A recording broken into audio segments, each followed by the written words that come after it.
Hello, everyone. Welcome to another episode of the world's #1 information podcast, Infopedia. I'm your co-host, Krage2. I'm your co-host, Frankie. And I'm T-Fed. Today's episode topic is a topic that a lot of people don't know about. There's a lot of information out there that is very esoteric, and so we're here to put it all in plain language for you. Pet rocks. So this episode's going to be mostly on pet rocks. There's a lot to dive in with the topic. We're not going to cover everything about the geobiology of rocks in this episode, but we'll cover enough for you guys to sort of understand how pet rocks came to be and how they sort of operate in our world. All right. Infopedia is mattress. This episode of Infopedia is brought to you by Mattress Firm. Mattress Firm. I prefer my mattresses soft. Oh my god! Wait, sorry, did you? Wait, what did you come up with that, or was say that one more time? It was. I just came up with it myself. That wasn't in the ad copy. No, you're not serious? Yeah, it was like my favorite joke. It's Wait, like did you just come up with that right now, like on the spot? Yeah, I'm. No, come on, give me a break. Wait, did you? Yeah, so like I was like thinking about the sponsor last night, and I thought about how weird the name was. Like, wait, so you did pre-plan it? Well, a little bit. I mean, it's there. Which is it? Did you plan it or did you not plan it? Okay, I was thinking about it last night. Okay, so you didn't plan it. But so it wasn't improv. The fact that it's okay because it's Mattress Firm, but like the fact that mattresses are generally more comfortable when give me a break. Get out of here. Give me a fuck. Was the mattress firm the one from you last night or whatever? I don't know. They never sent me a sample. I just used my own mattress. Oh, okay. All right, guys. Is any of this usable? I don't know. We're crying, laughing. So hold on. So does the sponsor, do they want us to say that joke? I don't think they... No, I just thought it was a really good joke, so I said it. And do you think they've already used this in some of their promotional material before? Because this is like, you know what I mean? Like, if they haven't thought of this is like $1 million idea. Yeah, I feel like at this point you should probably go patent it for as far as like intellectual property. Exactly. You should say like, hey, I have a petition for a new like ad like slogan for you guys. Because what if we just drop this in there and they're just using it for the rest of the entirety of their, like, because think about how long they've been in business and they haven't been utilizing this type of humor. Yeah, and like, is it, that's not fair. I mean, literally, I ideas. prefer my mattress soft. Like, who doesn't? Who doesn't? That's what I'm saying. Like, duh, they should have called it mattress soft. Oh my god! And the best part is, when they finally do their Microsoft merger that they've been working on for years, then it's not just mattress soft; it's Microsoft, Microsoft. You see what I'm saying? Yeah. Oh, dude, it's like literally like the fucking Marvel, whatever those like movies with those guys and they're flying around and shit. It's like where they're all like links together. Yeah. Well, I will send some TFNet liaisons to sort of negotiate a position in the Mattress Firm company. But anyways, let's move on to the main show. So we actually have a special surprise for our listeners. The famous Intern Ivy, instead of just, lazing around Podcast Village as usual, we sent her to China, to explore the top of a mountain. I believe the name of the mountain is Dongcheng, Mountain. But no one can be sure. But who could really know for sure which mountain it was? After all, there's over 100 mountains in China. Yeah, so we sent Ivy to Daocheng Mountain in central China to find the Listener Rock. The Listener Rock is a rock that is located at the top of Daocheng Mountain. And if my timing's right, Ivy should be at the top of the mountain as we speak. Let's hear her report. Hi, Tifa. It's cold. It's really cold here. I'm here at the Daocheng Mountains in Yiding, China. I'm actually not at the summit yet. Intern Ivory, we hear a lot of interference. Is everything okay? I think I'm at the base of the mountains. I'm not sure. The info plane only just dropped me off here. Like right here. I don't even know where I am. Sorry. I think my guide is here. I think I see someone. I gotta go flag them down. I'll catch up with me in a bit as I reach the summit. Oh, that's we're hoping once you get it together completely and you've sorted that out. I mean, earnestly, we really should have just coordinated the call to begin when you had figured it all out, because I mean the instructions, you didn't read it, so that's okay. That's fine. Anyway, let's begin the episode. Pet rocks. Who are they? Well, humans have owned pet rocks for a very long time. Most scholars agree that pet rocks have been a part of human culture since the Paleolithic age, before the domestication of any forms of animal life. Even before humans existed, pet rocks have been a part of the simian lifestyle. Monkeys, apes, all sorts of primitive proto-human, subhuman creatures have used pet rocks for influence.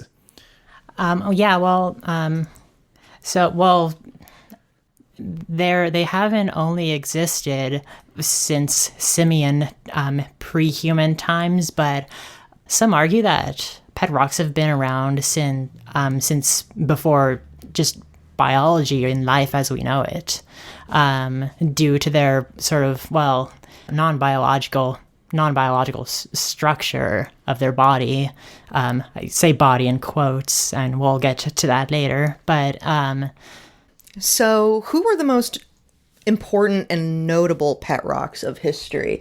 Well, we actually have record that Cleopatra, as well as owning several cats, owned several cat-shaped rocks, and it was just a coincidence, but she felt it was, a sign that she had the divine right to marry her brother. So that's one of them. It's a bit of a tragedy in a way, because that particular pet rock, whose name was Stony, it's more like it roughly translates to Stony, ended up getting misplaced and then used to build one of the pyramids, which I could only imagine was incredibly heartbreaking and painful for all parties involved, really. Onto a happier story. When Stony was built into the pyramids of Giza over 100 years ago, many scholars are under the impression that Cleopatra was beridden with grief and guilt for losing her beloved pet rock. But other scholars who are frankly more informed have learned since then that the influence of this pet rock have had overreaching influence on culture throughout the remaining centuries after the death of Cleopatra. In 1999, the movie The Mummy premiered in theaters for all to see, starring Brendan Fraser and others. The plot of the movie The Mummy includes a haunted creature of undead origin representing a pharaoh that was lost in the periods long before. This long past pharaoh was actually embodied by the geobiological spirit of the rock left by Cleopatra. This was what enabled the semi-fictional universe of Brendan Fraser's and company's The Mummy to occur, and for us all to witness it in theaters everywhere. One famous pet rock of history that actually still exists to this day is probably the longest known pet rock that has traversed the ages as something to be known by and cared for by its owners. And yes, this pet rock did have more than one owner. This was when Spain was first sort of settled by humans. Many people may know that right in the heart of Barcelona, there is a giant stone that looks quite ancient, and this stone has actually been continually chipped at and pieces taken out of for well over 2,000 years, certainly, as far as the geobiological record is concerned, or geological record is concerned.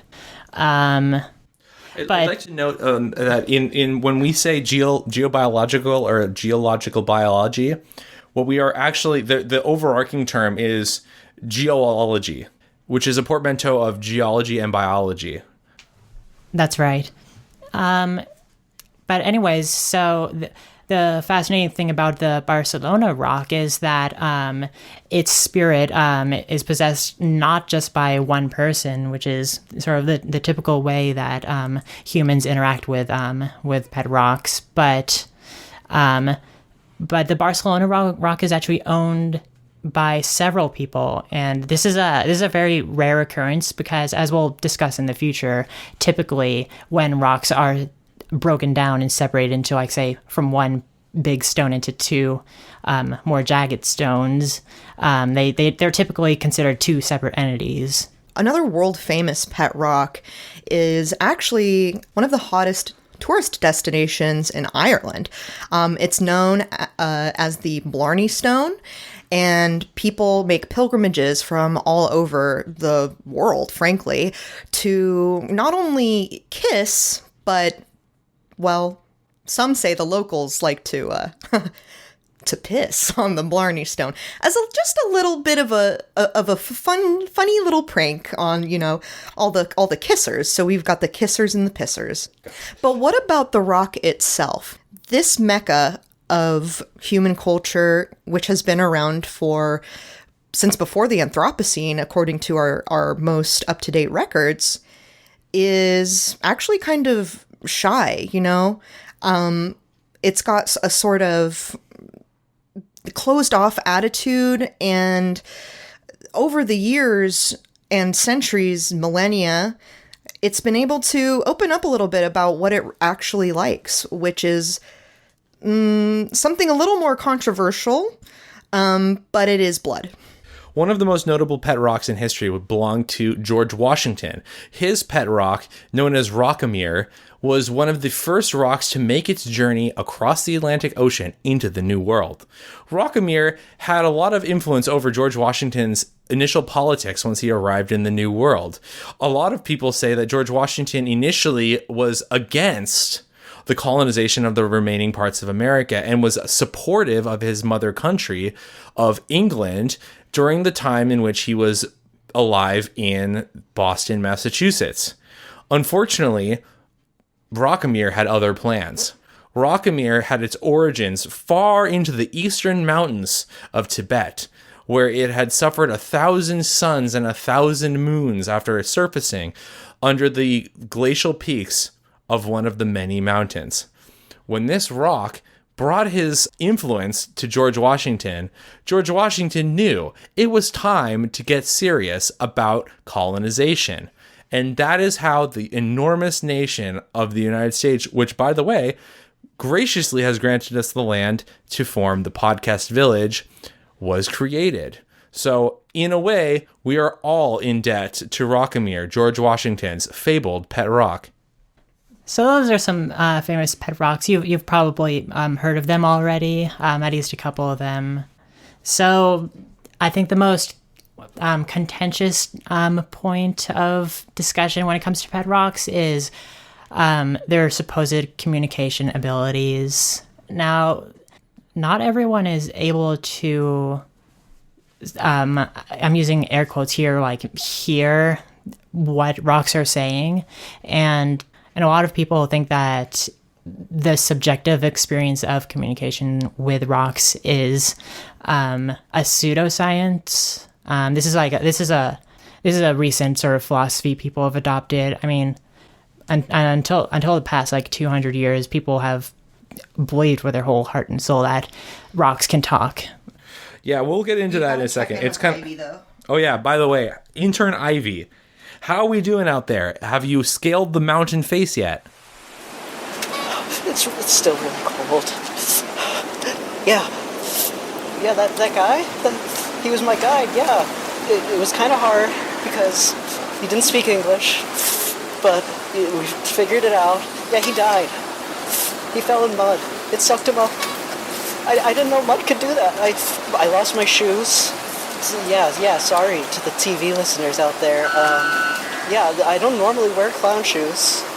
It was the only thing in my info survival kit.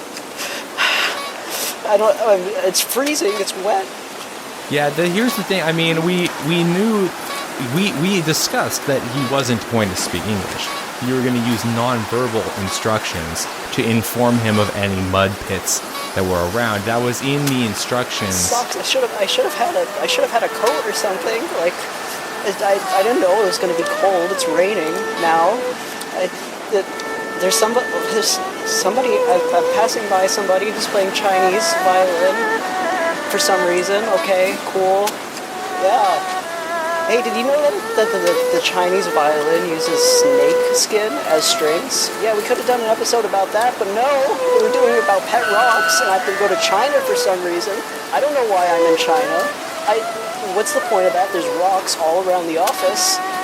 Hey, listeners, hey, do you know what happened for the last episode? They sent me to Antarctica. Right. They told me to find fossils. They didn't even use it. They didn't even use any of it. But they did. But you didn't find the right fossils. I wish that bird would shut up. Do you hear that?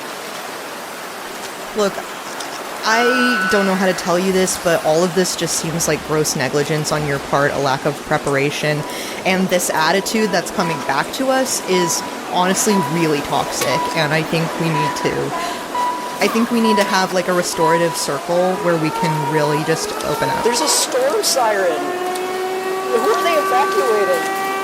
Yeah, listen, you gotta walk with your legs, not with your voice, okay? Oh, I see lights up ahead. There's a building. It's all the way out here, but you ding, knuckleball stadium. There's a game going on. Oh, it's broken. We're breaking up. Oh no, I don't think we can hear Intern Ivy anymore for at least another couple minutes. All right. So we're gonna have to move on. Yeah, I'm so sorry, listeners. Anyways, let's talk about geology.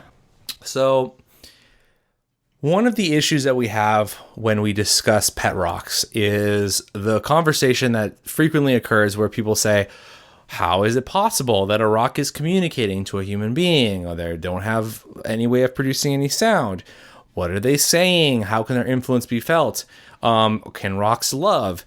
And all of these types of things are, they're valid questions in the sense that when you say the words together in English, a sentence is formed that you can understand.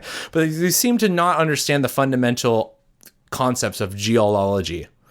So, as we all know, rocks are made of minerals. Minerals are made of molecules of different, compounds and different elements, etc. But in reality, that's not all there is to it. Rocks have a different form of communication and sentience than humans do. In order to visualize rock sentience, we need to use analogous thinking and then bridge it into the factual type of more, epistemology that has been used to assess rock biology and rock sentience. One must imagine themselves as a fish in a broad, deep lake.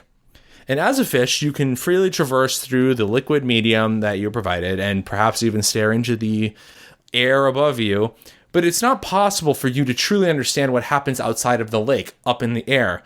If for example, some other entity were to enter the lake, for example, a leaf falls in the lake, or an insect skirts across the surface, or a fishing line enters the lake, one might be able to perceive the elements that are directly beyond or perhaps still under the surface. But fundamentally, without the ability to go onto land, it's not possible to understand what is on the other side. Now, this analogy starts to break down because as human beings who live on the other side and have goggles and everything else, we can understand that, well, perhaps, there's obviously something happening outside of the lake and we can perceive both of the phenomena that are occurring. But that's where the analogy starts to break down, because on the other side of this metaphysical and metaphorical lake is simply another lake. And on the other side of this lake is rock sentience. Rock sentience and human sentience, or rather traditional biological sentience and autonomy, the ability to control the world around you, whether it's intentional or not, influences the other arenas, but we cannot truly understand what is going on the other side of this. For example, if we were to have a quarry and we mined into the earth to find rocks and minerals and ore, we can move them around, we can ship them to different parts of the world, and as a rock, you must imagine like, oh, well, that rock used to live in the ground and it moved over here and it moved over there. But who's to really say whether the physical changes that we apply to that rock have any perceptual difference from the rock's point of view? We have to remember that these rocks don't have the same senses that we do. They don't have the same ideas of temperature, moisture, sound, sight, vision, touch, etc. And frankly, I mean, the reason we just don't consider rocks to be a part of the animal kingdom, or rather the kingdom of life itself, is because they don't share the characteristics that we associate with having the capacity for life. The ability to respond to stimuli, the having of a metabolism, changing depending on your environment, etc. We see rocks as sort of sedentary non-creatures that exist whether or not they are alive or dead, and just are sort of blown across in the wind, right? But all life has some type of sensors that they use to react to stimuli in the world. There's chemical sensors in our nostrils. We have vision, we have light, we can perceive light, we can touch things. For rocks, there's no comparable set of sensors. There's no way for us to draw an analogy directly to what rocks can or cannot perceive. It's not even possible for us to perceive that they're not capable of understanding. What kind of information influences them and how they're able to transmit information back to us is limited to our own sensory information. In a similar way, there's many frequencies of sound pressure that we can't hear. There's frequencies of light that we can't see. And while that's not directly analogous to the way that rocks communicate, we have to imagine that there are imperceptible things that are no less material and perhaps in the future able to be measured, but also perhaps in the future not be able to be measured at all. Couldn't this be the case that we invent someday some type of hypothetical sensor that can perceive all this information? And to answer this, I mean, already we can perceive some attributes of rocks in our world. Like, you can see them, we can touch them, you can taste them or smell them. We have different ways of measuring the composition of the rock, which minerals and elements it's composed by. And we can continue to develop our set of sensors, but it's never fully going to cross into the rock world, into rock sentience, because we don't have the ability to interpret the information that they're able to perceive. For example, let's say in this speculation, this is just speculation, of course, if there was a way for us humans in the animal biological world to perceive what rocks were, quote unquote, thinking, we would have no way of perceiving this information. You could not represent it with something visual or auditory or sensational. There wouldn't be enough dimensions, quantities, or words to be able to express what rocks are thinking and feeling, because all of it would necessarily mean translating something into the perceptual language that human beings and other forms of life possess. Hence, it's very esoteric in which the way rock sentience and geology interfaces with our world, but nonetheless, we are forced to be beholden to its influences. The one bridge between that humans can sort of conceive of and when it comes to rock life is the role of magma. So rocks, you usually imagine them to be hard and cold. However, magma is hot and soft. This represents a sort of state of change or being that is analogous to some of our own biological properties. This magma begets minerals, and depending on the species of rock, which is determined by their mineral properties, like there's not just one mineral, there's several different kinds created based on sort of like the way that the rock was like conceived from our point of view through magma, formed by its formed by the state of its environment, which is how you get different species of rocks. And the communication abilities that you can derive from it is, some argue that those communication abilities is where we are able to sense their actual communication. Magma. So we mentioned that there were different species of rock, but what are the species? Well, you can separate the taxonomy into 3 different taxonomical categories. There is the sedimentary rocks, which we all know from the word, sedimentary, that they don't really move around that much. It's more of a calmer lifestyle, from what we can understand from rock behavior. Then there is igneous, which, has a problematic history. It's kind of like it's kind of like insult. How do I broach this slightly? It's sort of like a slur, just saying what it is. Yeah, it's kind of like, you ever, like, when I was, so personal note, when I was in school, like, I wasn't always good in school. I know you probably wouldn't be able to tell, but, people would call me like, don't be such an igneous, you know what I mean? And it was like, in such a way that I was like, I'm not that dumb, you know what I mean? So, to be honest, this podcast is kind of my own way of showing them that they were all wrong, and I am actually really smart.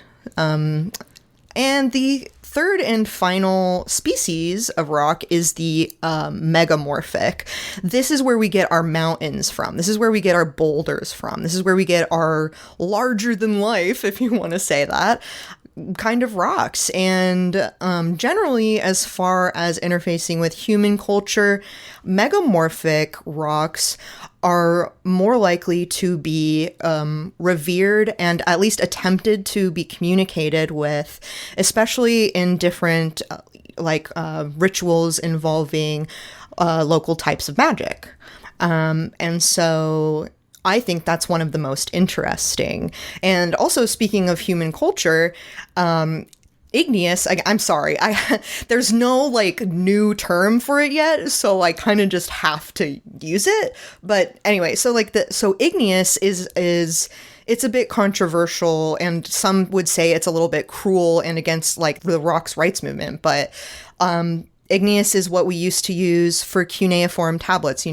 We used to engage in the violent act of carving rock, and now we're more evolved. We know better. We know that it's incredibly painful to be ground down, sanded around, pushed around. The plight is actually, it's really compelling if you look at the history. Yeah, there's a lot of there's conflicting ideas about this, because when we apply our own set of ethics to the animal kingdom, for example, we say it's so unethical for us to kill another animal. But as we know from the world of fish, if a fish were to die or be injured, that guy's getting swallowed whole by the next fish or being eaten. And in terms of fish are basically just food for other fish and other creatures. They have an abundance of nutrients and other useful qualities to them. And for us to apply that same type of logic that we would apply to another person, to another rock, is the implication that perhaps we're operating on some kind of higher ethical level than even they are, when in reality, rock slides kill over 100 people per year. And we never associate the rocks with any sort of issue, but rather the human construction around them, which just seems to me like a grievous oversight in our ability to comprehend rock sentience. We haven't been able to confirm whether igneous rocks have personhood, or rather, I guess, a soul, or how do we describe this? In the same way that, like, for example, killing a mosquito doesn't matter, but killing a kitty cat does matter. An igneous rock is sort of, it would be kind of like calling them subhuman or just worth less. And this is because they were formed directly out of magma, directly from explosive volcanic activity, which means that they haven't been alive for very long, and quite frankly, all of the ability that they've managed to assess and anything that they're useful for, they really are just inheriting it from the more successful and adept forms of rock that have already existed for a long period of time, really riding on their coattails. So now I think I'd like to take some time to speak about our own pet rocks that we have in our personal life. And does anyone want to start? Okay, great. I think I'll start first. So when I was just a boy, I first encountered my first pet rock. We walked by the pet rock store in the beautiful Los Missions Mall, and I told my father, Pater, may I please have this pet rock we see in the window? And he came from a culture that was very superstitious, who believed that pet rocks were uncouth and heathenish creatures of the night. So naturally he told me, of course we can find you this pet rock. He didn't care for me and thought they might bring misfortune and death to me, so that he could raise his better, more successful and happier sons in peace without me there.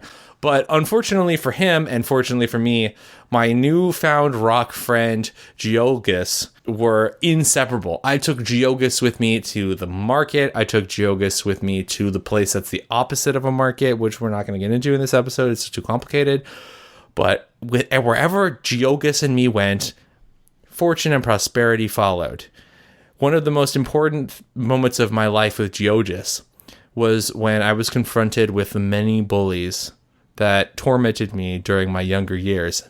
They came to me, they cornered me in the hallway and said, "It's time for you to pay us what we're owed." To which I responded, "Not if I have anything to do about it," and struck them all in the skull with Geologus, causing awful brain hemorrhaging and death for many of these boys. And I never had to pay them any of the money that I owed them. Thank you, Geologus.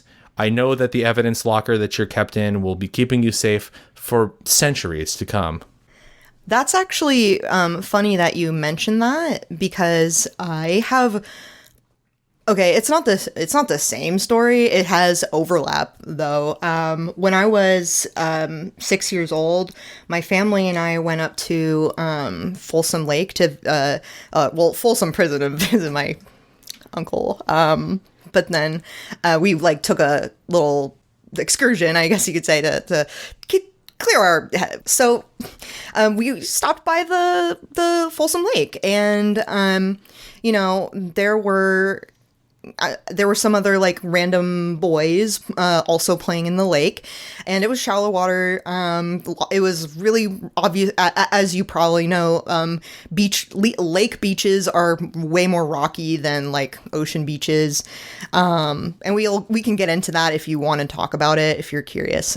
Just let us know. So, but basically, they were engaging in rock throwing at each other. And there was a stray that actually kind of flew out of their control, almost on a curve somehow, and ricocheted off of actually a pretty huge boulder and struck me in the head. And I actually have a bald spot on my forehead that I can never grow hair there again. And what, it was a crazy time, because I was fully bleeding. My face was it didn't hurt that much, honestly, but it looked worse than it was. But basically, in an effort to kind of make peace with the event, I took the rock. I took the rock home. That was assaulted me. And little did I know, when I got it appraised later on Pawn Stars, they actually told me that it was an obsidian arrowhead that was extremely rare. They told me that they would give me billions of dollars just to hold it for a few moments. And I couldn't do it. I'm sorry. Like, it just like me. So I'm so sorry. It just means so much. I couldn't bear to let it go for 1 second. I keep it everywhere with me. And which is a problem with the TSA, but because it is sharp, it's obsidian, and I do get cut and my clothes do get ruined, but it's honestly worth it. Like, I just can't express to you how much love we share, and what's great about a pet rock is they don't die. You can count on them to be your emotional, forgive me, your rock, in hard times. And I just hope that other people can find what I've found, because it's honestly life-changing. Wow, Frankie, you got really emotional there. Sorry to chime in here. I actually had the same problem with the rock and the head, where there's a part where hair won't grow anymore. Unfortunately for Frankie, that was a horrible traumatic event, but it happened to strike me in nearly 90% of my head, which has reduced my ability to grow hair by nearly 90%. But you'll hear less about that from me, because anyway, sorry, go ahead. Wow. Okay. Well, as many avid listeners know, my elementary school was located in a sand pit. So I had a different relationship with rocks. Everyone in my school did, since like our exposure to rock kind was purely sand based and sedimentary based. I don't think that megamorphic rocks were a thing. They were so small, sedimentary, they just sat there. I grew up and I've heard about the rumors of like rocks being things that you could talk to, and on the playground during recess. Well, it wasn't a playground, it was a sand pit. It was just basically like a sand pit, and they put some like wooden squares on the ground. And, as I said, I heard about this, like, you could develop these relationships with rocks, these emotional bonds that you connect. That's not something you're not able to describe. And I wanted to get a taste of that for myself.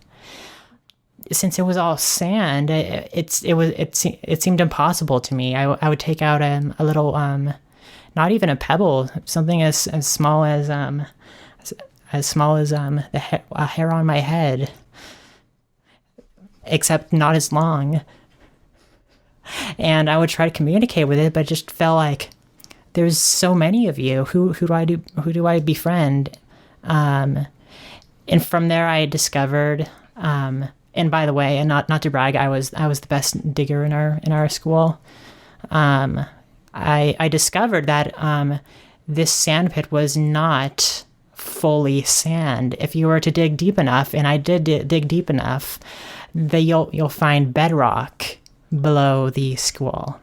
And actually, it's funny because like 10 years later, the school that I went to got closed off by geologists to investigate this rock, because it was one of the biggest the world has seen. The school now is actually deconstructed. The community has taken a different approach to education nowadays. But as for the rock, I was the first one to find it, and because of that, I was technically the owner of this rock. The name of this rock was Buchanan, and it was hard. Like it's hard to describe, and a lot of people like actually even like millions of people like have never been able to like sort of communicate with a rock successfully, and are confused and baffled by those who say that such a thing exists. The problem with me and my relationship with Buchanan is that the rock was so big, and the astronomical projections it brought into my mind, skin, and body, it was just, I don't know. I mean, I like to think I turned out fine and normal, but it certainly gave me a different sort of view on the world. I think out of anyone in the info crew, I probably have the best like rock talking abilities, and not to like, but well, anyway. I think I'm all right at it. I think I. You know what? I'm sorry. Can I say something? So I know this episode has been really tense. Okay, I shared something really personal about myself, and to be honest, for you to come and kind of purport these claims that you're the best communicator with rocks is frankly farcical. It's laughable. Well, When clearly it's me. I will. I just. I don't know. I'm gonna overlook this, but just watch it. I was scared. I was worried to mention this. I didn't want to like be like saying like that I was the big cool person for. Well, you did. The thing is, it's one thing to tell everyone you're the big cool person when you are. What? Which is why this is permissible, of course. By the way, for those who are listening at the moment, if you're interested in more ideas or concepts about what is or isn't allowed to be thought, please visit our website at https://www.teef.net/infopedia. For a list of comprehensive opinions and ideas that are acceptable to be had or to be said. Thank you. I didn't even get to finish my story. Right, but we're gonna unfortunately for the story is that we are almost out of time, and we're gonna have to we're gonna have to go directly to. Well, it's fine. You guys, anyways. Well, let's check back in on Ivy, who is going to be at the top of the mountain by the time we tune in. Hello, Ivy, are you here, Ivy?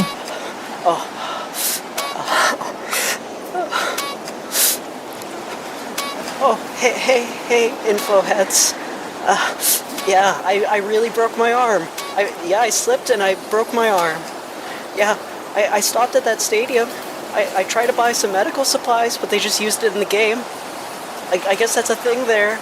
You can't even buy water there. They throw it at the players. Like, I don't know what's up with this. I feel like they're making this shit up. When they make these episodes, they make shit up. I didn't know what a knuckleball was until they started talking about it. Now my mother's into knuckleball. She would never like sports. Oh god, I think that's the top.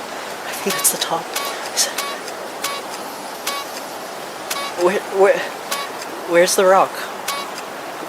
I thought there'd be a pedestal or something. Do I just have to look for a rock in the ground? I mean, here's a rock. It's cool. Great, here's a rock. Why'd they come to China? None of this is real.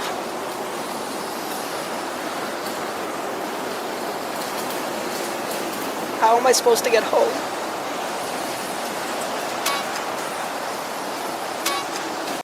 Well, that was a wonderful and fun and enlightening report from our favorite and only intern Ivy.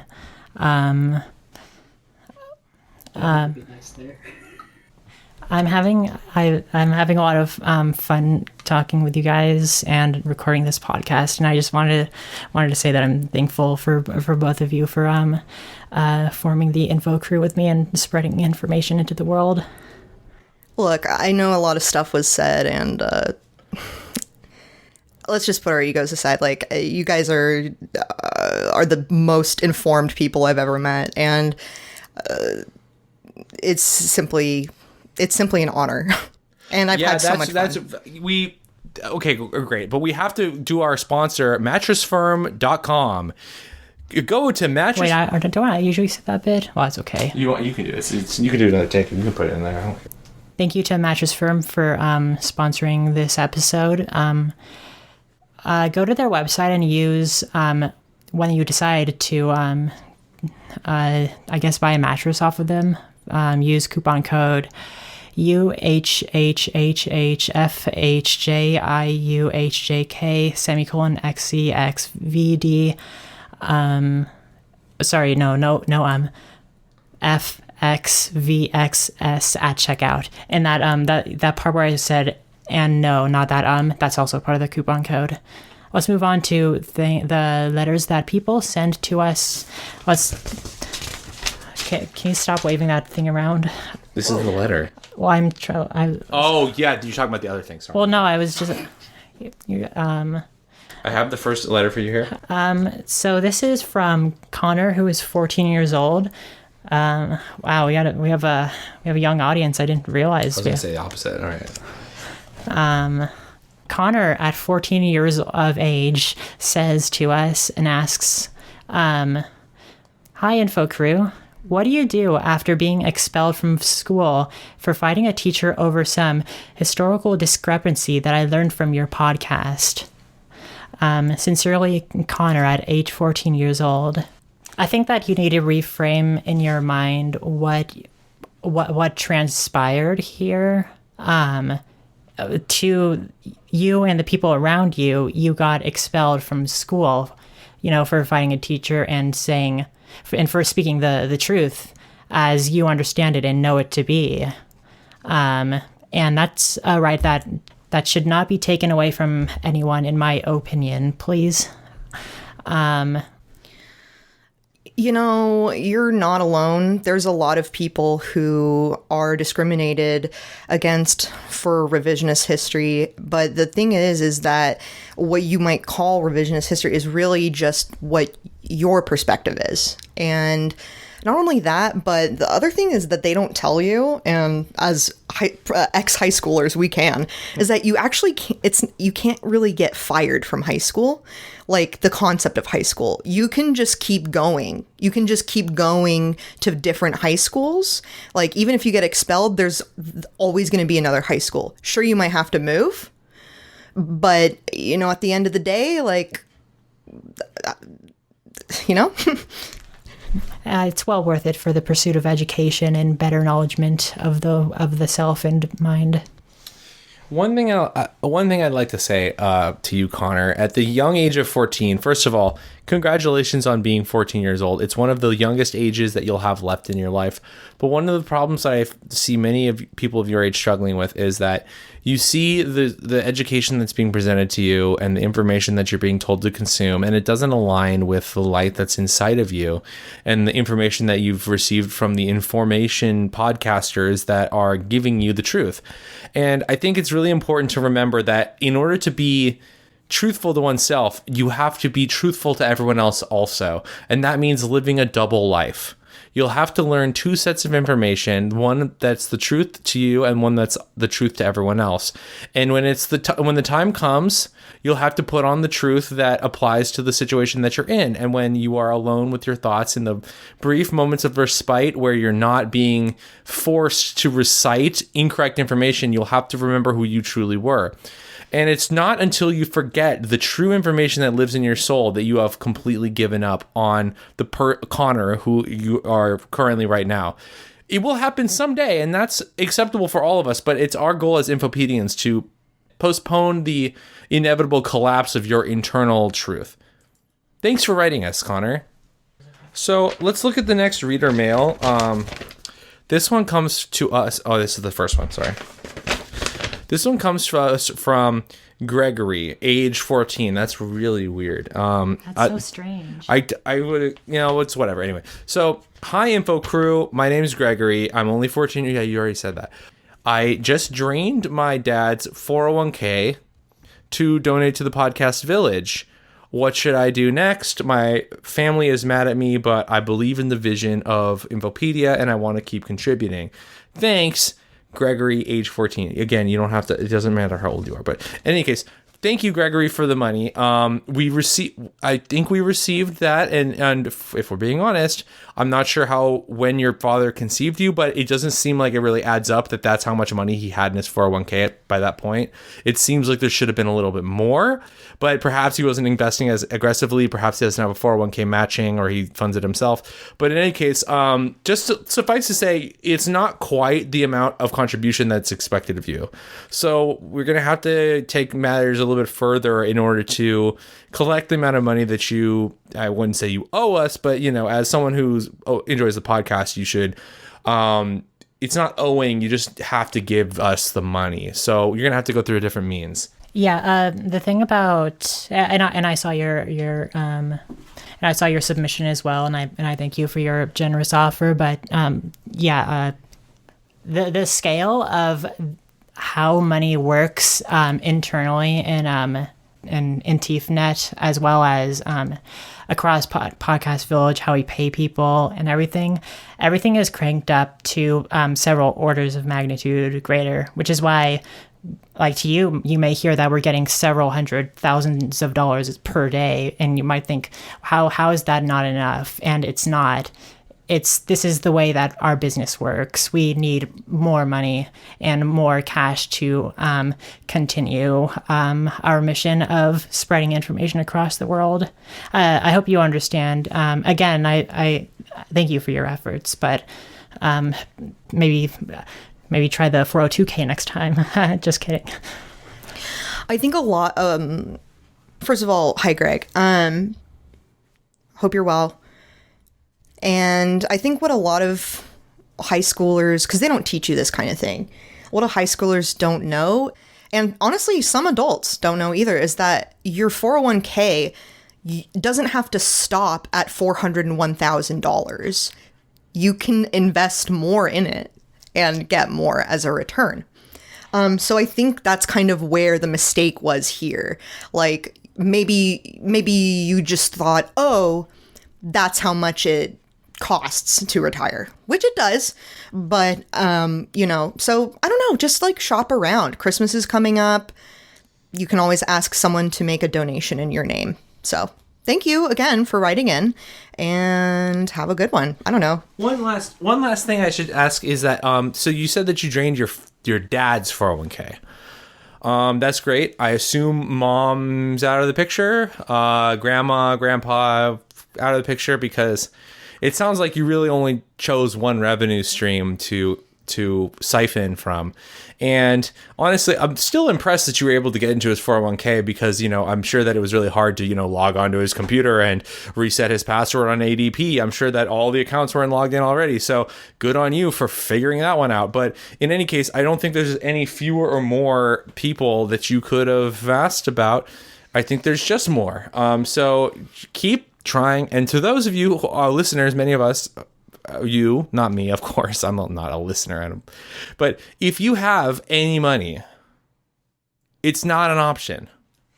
I'm not asking anymore.